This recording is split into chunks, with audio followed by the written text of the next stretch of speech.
Evening, YouTube. Okay, we left with a religious note on the last one of what life is about, and it left me thinking of how I could try and simplify how the choice of knowledge has sort of divided us, and in that division we have divided us against the energy of life, without sounding like a hippie. So I thought, or a religious nut. So I thought, what's a good way of explaining it? I thought, simple. Look at Australians' history. We had an indigenous culture here who archaeologists and history can prove that they've been here in Australia for 50,000 years or more.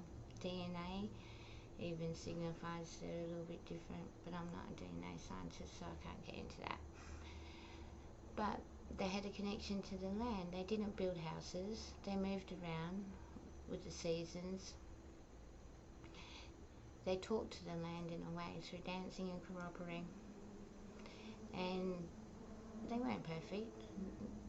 And for me to talk about the tribes is disrespectful for some, because they had their secret rituals. So when white man came, it was too quick. All of a sudden, in a way, they could have been reclassed as gods back then because they were white.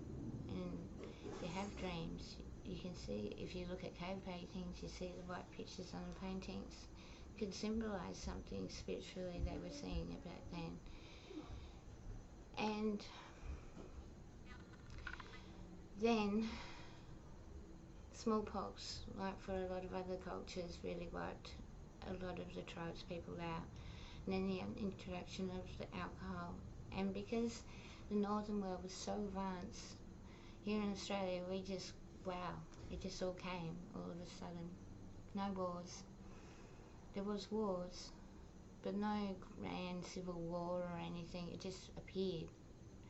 And all of a sudden, the first people of the land were so divided from the energy and confused of whether to share that knowledge or not. Because if they did share the knowledge, could it be used to destroy the land even more? So, from a sense, in Australia over the last 200 years, we've watched and seen a culture be so wiped out beyond belief. Some can say it's genocide in a way, but there's still people out there still trying to bring that culture back and still trying to teach people their ways. And I think that if you look at Australian history and if you look at the indigenous people and the high problems they have now that they're expected to fix but they didn't create, and how can they fix something that they didn't create? How can they get back to the energy that they believed in when it's not, they don't even feel it or see it anymore? I think that's a really good way. It means you have to do a little bit of research and work.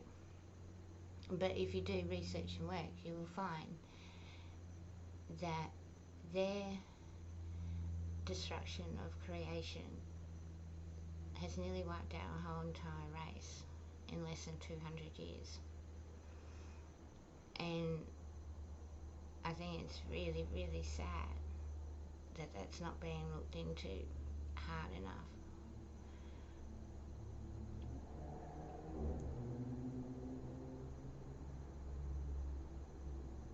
Because it is hard when you look at Australia, because a lot of people in Australia are migrants.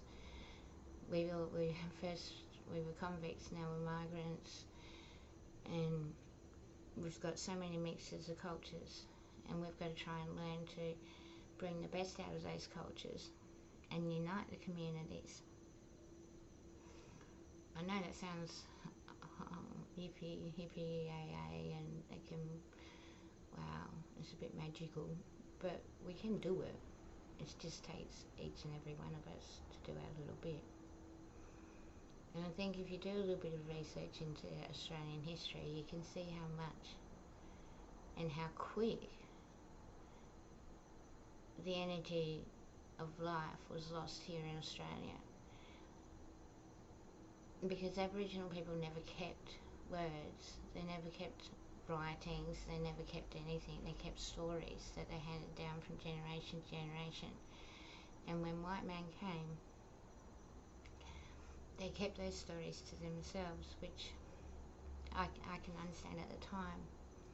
But I think for now we need to bring those stories out so people can understand, like me, how the connection to Mother Earth was so great and so needed for the race, our culture that was here before white man came, to survive for so many years without housing, without cities, without anything, but just roaming around and looking after the land, and the land looked after themselves.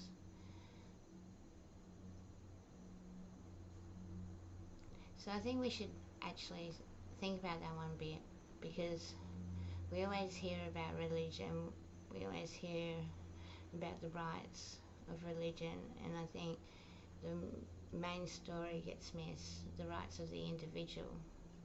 And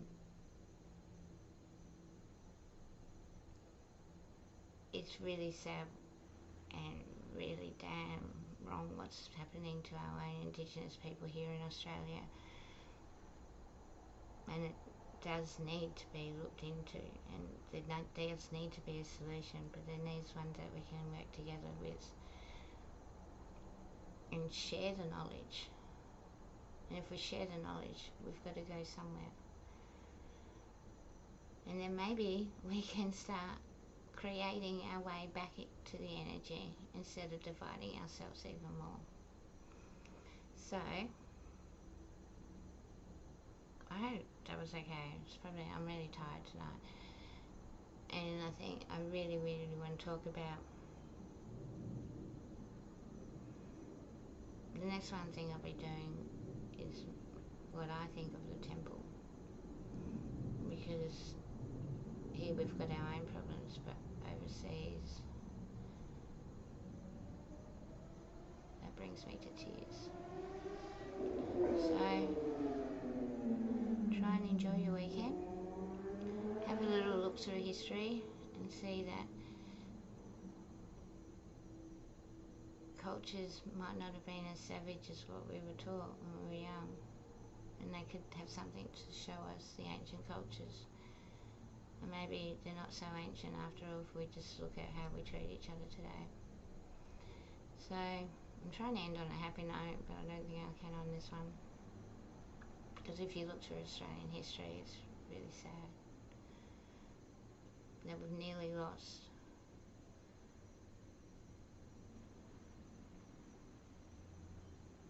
a whole history of people that are the oldest surviving people of one land in the world. So please think about that and have a look at some Australian history, and try and have a good weekend wherever you are. Bye YouTube.